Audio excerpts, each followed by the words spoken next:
ఏమైంది, ఎట్లా అనిపిస్తుంది కాంగ్రెస్ ప్రభుత్వం? కాంగ్రెస్ వచ్చిందంటే నాకైతే ఏది అందలేదు. కేసీఆర్ ఉన్నంత వరకు అంది. నాకు భూమి ఉంది, రైతు బంధు లేదు, రేషన్ కార్డు లేదు, పింఛని అదే 30 తారీఖు అయిపోయినాక పింఛన్ వేస్తారు. 1 తారీఖు 2 తారీఖు పడే పింఛన్ 30 తారీఖు అయితే మేమేది బతకాలి. ఏది అయితే బతకం లేదు. నేను లోన్ తీసుకున్నా, లోన్ మాఫీ కాలేదు. ఒక ఇల్లు లేదు హైదరాబాద్ కిరాయి ఇల్లుకి 30 సంవత్సరాల నుంచి కిరాయి.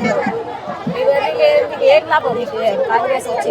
మరి మీరు అందరూ ఓటు కాంగ్రెస్ కేసారా? నేను వేయలేదు, కాంగ్రెస్ వేయలేదు, కేసీఆర్ కేసాను. కాంగ్రెస్ ఊళ్ళోకి వెళ్ళి గెలిచింది కానీ హైదరాబాద్ లో గెలిచలేదు. నేను హైదరాబాద్ లో ఉన్నా. నేను కేసీఆర్ కేసాను. ఇప్పుడైనా కూడా కేసీఆర్ కేస్తాను, కాంగ్రెస్ వేయాలి. కవితక్క కొత్త పార్టీ పెడుతున్నా అంటుంది. కొత్త పార్టీ పెడితే తండ్రి పార్టీ తల్లి బిడ్డ ఉండొచ్చు. పుస్తకైతే ఎవరు కారు ఉండేది. ఫస్ట్ నుంచి గుణాది చెట్లు ఏది మండలైతే రావు కదా. కేసీఆర్ కేస్తాను. కేసీఆర్ బిడ్డ ఉన్నది. కేసీఆర్ బిడ్డ ధర్నాకు ధర్నా చేస్తాం, మస్తు చేస్తాం ధర్నా. ఆమె జాగృతి నుంచి జాగృతులు ఉండవు, జాగృతి నుంచి ధర్నా చేస్తుంది. తండ్రి పార్టీ నుంచి ధర్నా చేస్తలేదు కదా. అదే తండ్రికి ఓటేస్తానని కవిత పార్టీ నిరసనకి ఎందుకు వచ్చిన అంటున్నా. కవిత తండ్రి రెండు ఒకటే కాబట్టి వచ్చిన. అంతేనా? ఈసారి ఎవరికి ఓటేస్తారు ఖచ్చితంగా? ఈసారి కవిత కేటీఆర్ కి ఇస్తారు. కేటీఆర్ ఉంటే లేకపోతే ఆయనకి ఇస్తారు. కేసీఆర్ కి కంపల్సరీ. వాళ్ళు వస్తే మంచి జరిగింది అంటవా? ఖచ్చితంగా. ఎట్లా హామీ ఇవ్వగలుగుతారు? ఎట్లా అంటే ఇవరకు చేసింది కాబట్టి ఇప్పుడు కూడా చేస్తాడని నమ్ముతాం. నమ్మినట్టు మాకు చేసిండు. మా కళ్యాణ లక్ష్యం పథకం ఇచ్చిండు పిల్లలకి, అందరికి అన్నిటికీ వచ్చినాయి. మాకు ఆయన ఉన్న దగ్గర మొత్తం అన్ని చెందినాయి. మాకు ఈయన వచ్చినాక మాకు రూపాయి చెందలేదు. మాకు రైతు బంధు పైసలు కావాలి. ఏంటి అలా ఊళ్ళో భూములు గవర్నమెంట్ ఇచ్చిన భూములు అవి సిమెంట్ అయితలేవు అనమాట. అవి సర్వే వస్తలేదు. ఊళ్ళో సర్వే వస్తలేదు. సర్వే వస్తుంది పోతుంది. ఏంది అది మరి ఆ తెలంగాణ పార్టీ వచ్చింది. మరి కవితక్క కేటీఆర్ బీఆర్ఎస్ కాకుండా మరి కొత్త పార్టీ పెడతా అంటున్నారు. తండ్రి ఉంటేనే కాగితం కూడా ఉండేది. తండ్రి లేదు కాగితం పెట్టున్నది. తండ్రి ఉంటేనే కదా ఆయన ఉండేది. ఆయన ఉండాలి. మీరు ఎవరికి సపోర్ట్ చేస్తారు? మేము తండ్రికి సపోర్ట్ చేస్తాం. కేటీఆర్కి ఒకటే కదా, సపోర్ట్ చేస్తాం. ఖచ్చితంగా. మరి వాళ్ళు గెలుస్తారా వచ్చేసారి? ఖచ్చితంగా మీరు గెలిపిస్తారా?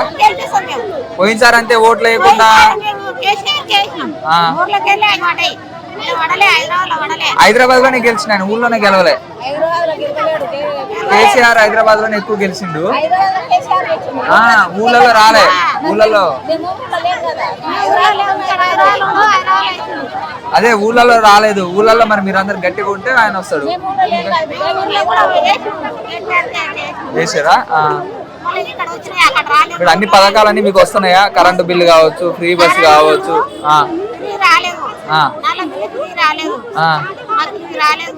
మళ్ళీ గ్యాస్ పైసలు వస్తాయన్నారు. గ్యాస్ పైసలు రాలేదు. 2000 పింఛనంటే నెల వెళ్ళిపోయినాక 2000 వేసినారు. 2000 ఈ రేవంత్ రెడ్డి వచ్చినాక 4000 ఇస్తాను. 4000 వేయలేదు. మళ్ళీ ఏంది న్యాయం? ఇది న్యాయమా అన్యాయమా? మళ్ళీ 6 హామీలు ఇచ్చిండు, అన్ని నెరవేరుస్తా అని చెప్పిండు. ఈ పిల్లగాళ్ళకి ఉద్యోగాలు వస్తున్నాయా? ఉద్యోగాలు రాలేదు. మళ్ళీ పిల్లలకు మళ్ళీ ఎగ్జామ్ రాయకపోతే 10 వరకేనట. మన 7 వరకు రాయలేదట. ఏంటది రూల్స్ ఏంది? మరి ఏం చేద్దామంటావు ఈసారి ఖచ్చితంగా ఏం చేద్దామంటావు? నెక్స్ట్ వచ్చే ఎన్నికలలో మీరు రేవంత్ రెడ్డి ప్రభుత్వాన్ని నిలబెడతారా, బీఆర్ఎస్ పార్టీని నిలబెడతారా? కేసీఆర్ కి గుర్తుతో ఈసారి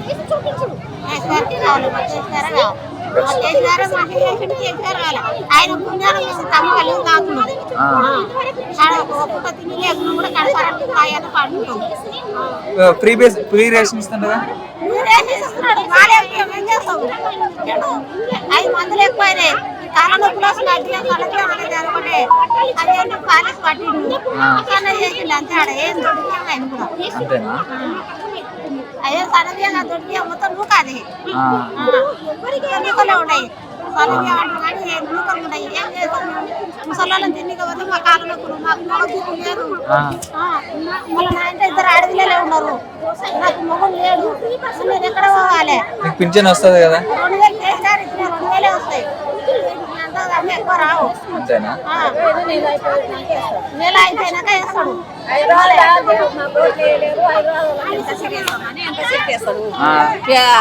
పింఛన్లు ఊళ్ళోళ్ళు గెలిపించింది కాబట్టి ఊళ్ళోళ్ళకి ముందేసి మాకు 5 రాళ్ళు ఉన్న వాళ్ళకి ఎంత సిరి వేస్తాడు.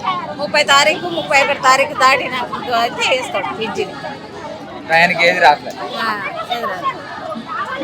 ఇల్లు ఉన్న వాళ్ళకే ఇల్లు ఇస్తున్నాడు, ఇల్లు లేని వాళ్ళకి ఇల్లు ఇస్తలేడు. మరి ఎందుకు అట్లా? ఏమో మరి ఆయన ఉన్న వాళ్ళకి ఇచ్చేది న్యాయమా, లేని వాళ్ళకి ఇచ్చేది న్యాయమా చెప్పు. మరి మరి లేని వాళ్ళకి సాయం చేయాలి. పెట్టుకోమన్నారు, ఇల్లు 5 లక్షలు ఇస్తారు పెట్టినా మరి ఇప్పుడు రాలేదు. ఉన్నోళ్ళు ఊరికి 10 మందికి 5 మంది కానీ వాళ్ళు ఎవడే కూడా ఉండడు కొని ఎంచుకున్నారు తీసుకున్నారు. మాకు ఎవరికి కేసీఆర్ కానీ మాకు రాలేదు. మరి ఉన్న వాళ్ళకి జాబ్ ఉన్న వాళ్ళకే ఫ్లాట్ కూడా ఇస్తున్నాడు. ఇంద్రమ్మ పథకం అని వాళ్ళకి ఇస్తున్నాడు. ఇల్లు ఉన్న వాళ్ళకే ఇల్లు బిల్డింగ్లు ఉన్న వాళ్ళకే బిల్డింగ్లు ఇస్తున్నాడు. మళ్ళీ కానీ కిరాయికి ఉన్న వాళ్ళకు ఫ్లాట్ ఇస్తలేడు, ఇల్లు ఇస్తలేడు. ఏంది ఆయన ఊరికి ఏమి ఆయన మీరు మీ ఊర్లో ఎట్లా నడుస్తుంది?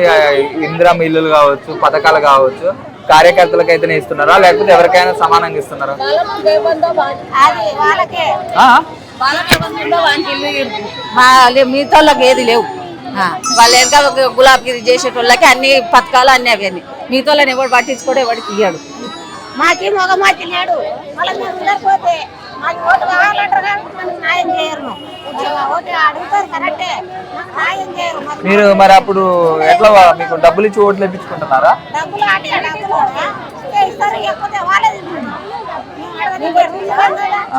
మళ్ళీ వాళ్ళు ఇస్తే చేయరు, లేకపోతే కేసీఆర్ 5 సంవత్సరాలు 10 సంవత్సరాలు ఉన్నప్పుడు ఓటు వేసిన సర్పంచ్ ఓటు వేసినప్పుడు 500 ఇచ్చాను. అప్పుడు సర్పంచ్ ఏడు మరి ఇస్తాడా ఇయ్యడా తెలియదు, తింటారు. షేర్ చేయండి, లైక్ చేయండి, సబ్స్క్రైబ్ చేయండి. మరిన్ని వీడియోల కోసం బెల్ సింబల్ పై క్లిక్ చేయండి.